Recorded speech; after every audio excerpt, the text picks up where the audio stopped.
Ndugu mpendwa mtazamaji wa chano hii ya Gashi Skyman, assalamu alaikum. Natumai umeamka vizuri, ubuheri wa afya jema. Mie ni wenu Gashi Skyman. Hivi majuzi tumejionea maajabu kutoka Afrika Mashariki, wakati ambapo viongozi wa Afrika Mashariki, baada ya kuona ya kwamba utawala wao unatiliwa shaka na wananchi wapendwa wa mataifa ya bara la Afrika, wamejitokeza kinywa wazi wakilalamika kwamba kunao watu ambao wanajaribu kuzua mizozo, fujo, vurumai katika mataifa jirani. Katika safari hii tunamwangazia Rais wa Jamhuri ya Tanzania, dada wetu Suluhu Hassan.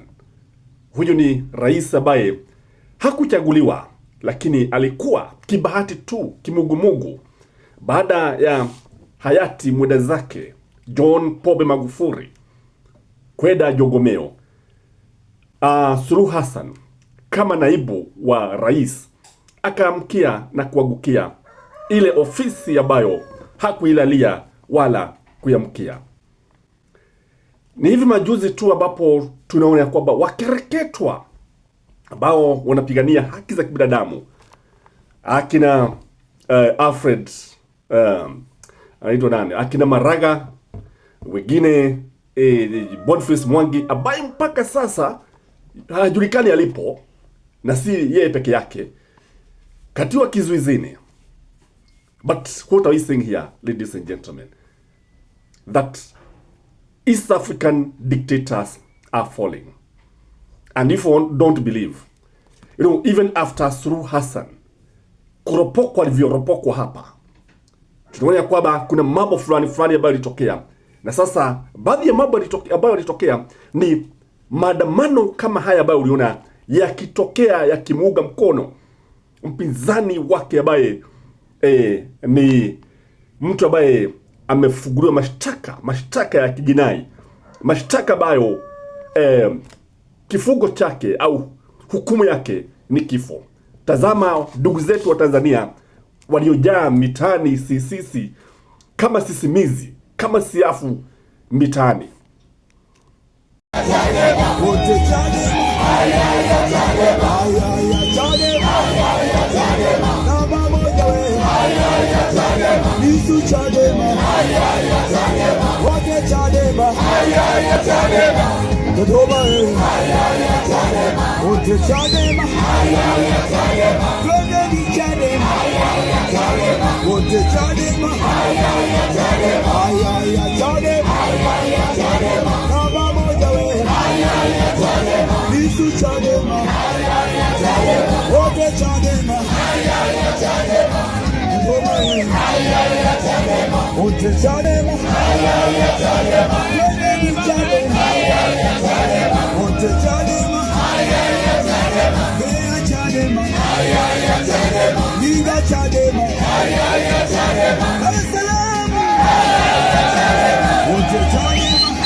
However, tukirejea kwetu nchini, tunampata naye Musalia Mudavadi, the man who should be defending Kenyans, the man who should be in the front line defending akina Boniface na wengine, akina Mutuga ambao walizuiliwa, akina Martha Karua who are embarrassed yet they have East African blue passport. And Mudavadi came out accusing them that wanajaribu kuambukiza wanaharakati wa Kenya.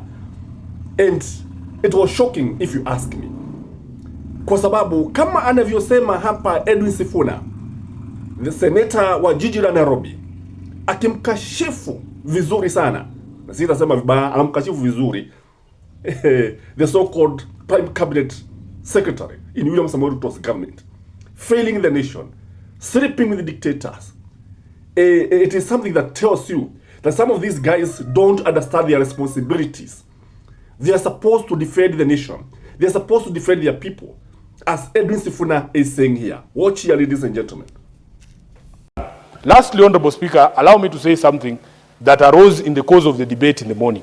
Honorable Speaker, as a Kenyan leader, I know that we leaders have a responsibility to Kenyans and no other person.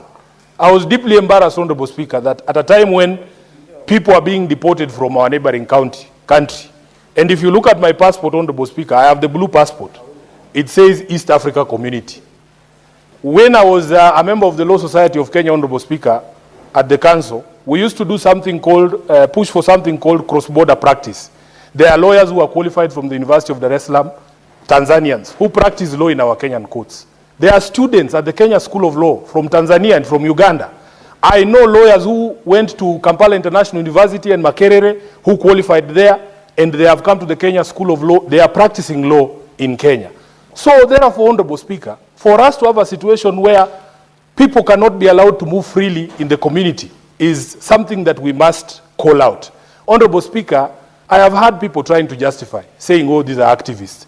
Activism in itself, Honorable Speaker, is not a crime. I know Tanzanian law, there's no law that says activism is a crime, Honorable Speaker. So for me, I was deeply embarrassed to see our Foreign Affairs Minister, who should be our foremost defender, adopt a very nonchalant, a very laid-back, a very lazy attitude yesterday on Citizen, Honorable Speaker, that he has not even summoned the Tanzanian ambassador to ask him what was the reason why these brothers of ours were expelled. As we speak, there are Kenyans whose whereabouts are still unknown. Just show some concern for your countrymen. That is the job that you are given to do, Honorable Speaker. So I was a bit disappointed. And we need to, as a community of nations in East Africa, we must, Honorable Speaker, call out dictatorial tendencies whenever they emerge, because we are all brothers. If you ask Senator Eddy at his border in Isebania, people trade and cross over freely. We are brothers and sisters, and we cannot allow a situation where we have Kenyans being deported. At least when I was deported from Angola, I took it in stride. By the way, nobody in government bothered, Honorable Speaker. But I was okay, because me, I can take care of myself. Plus, Angola is far away. We don't share any borders. I don't think I know any Kenyan who's married to an Angolan. It was okay. But Tanzania are our brothers and sisters. And we must, Honorable Speaker, stand up for every Kenyan. This is the reason why, Honorable Speaker, when people start conversations about patriotism, it is very difficult to love a country that does not care about you. That I know that if I am in a quandary somewhere outside Kenya, the Kenyan government, or at least the CS for Foreign Affairs, will not care what happens to Sifuna. Honorable Speaker, it breaks my heart. If I was stuck in southern Lebanon when the war began, would this government really come for me? That is the question I ask myself. We are on our own. Then when we complain, people say, oh, you don't love your country. Love, Honorable Speaker, is reciprocal. You love me, I love you. I thank you, Honorable Speaker.